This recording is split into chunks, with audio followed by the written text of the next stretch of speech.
जिंदगी तो ऐसी होनी चाहिए, राम सी मर्यादा, कृष्ण सी चपलता, राम सा त्याग और कृष्ण सा प्रेम, राम सा धनुष और कृष्ण सी बंसी होनी चाहिए।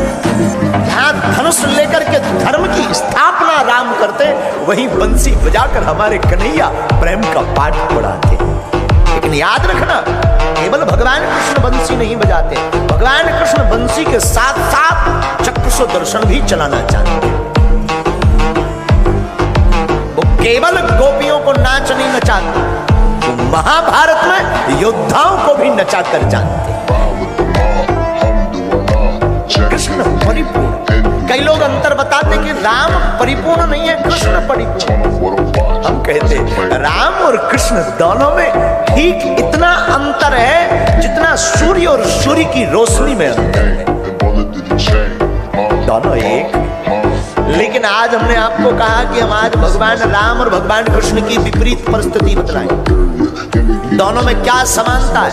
और आप सुनकर के चौंकेंगे माई बाप, आपने कभी भी नहीं ऐसा सोचा होगा कि ऐसी भी कथा हो सकती। राम जी हमारे दिन में 12 बजे जन्म लेते हैं, तो हमारे कन्हैया रात को 12 बजे आते। एक आते तो उजाले में आते हैं, और ये भाई साहब हमारे कन्हैया अंधेरे में चले आते। ठाकुर जी कितने में चले? राम जी 4 भाई, लेकिन ठाकुर जी 8 भाई, देवकी के 8वें। राम जी 4 भाई, हमारे ठाकुर जी कितने विपरीत हैं, 8 भाई हैं हमारे ठाकुर जी।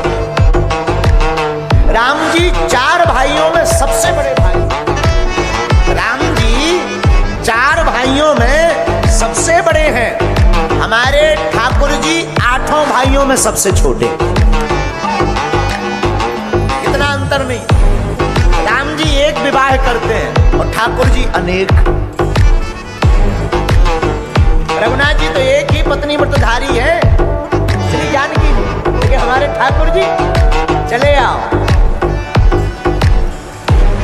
जय जय, चले आओ। गिनती के शून्य ना पढ़ पाए हमारे जो सो बुधुआ आदमी, लेकिन ठाकुर जी चले आओ बखरी में। हाँ, तो राम जी विवाह एक, ठाकुर जी के विवाह अनेक। अब और क्या विपरीत परिस्थिति है। राम अवतार में हमारे राम जी के माता पिता एक हैं। कौन कौन? कौशल्यानंदन और दशरथ नंदन श्री राम, भगवान कौशल्यानंदन और दशरथ। लेकिन ठाकुर जी हमारे कन्हैया के 2 माई बाप, एक दिन के माई बाप, एक रात। रात के माई बाप कौन? रात के माई बाप हैं देवकी और वसुदेव जी, दिन के माई बाप हैं यशोदा जी और नंद बाबा जी। इसलिए इनको देवकी नंदन, यशोदा नंदन और भैया वसुदेव नंदन कहते, वासुदेव भी कहते और इनको नंद नंदन भी कहते।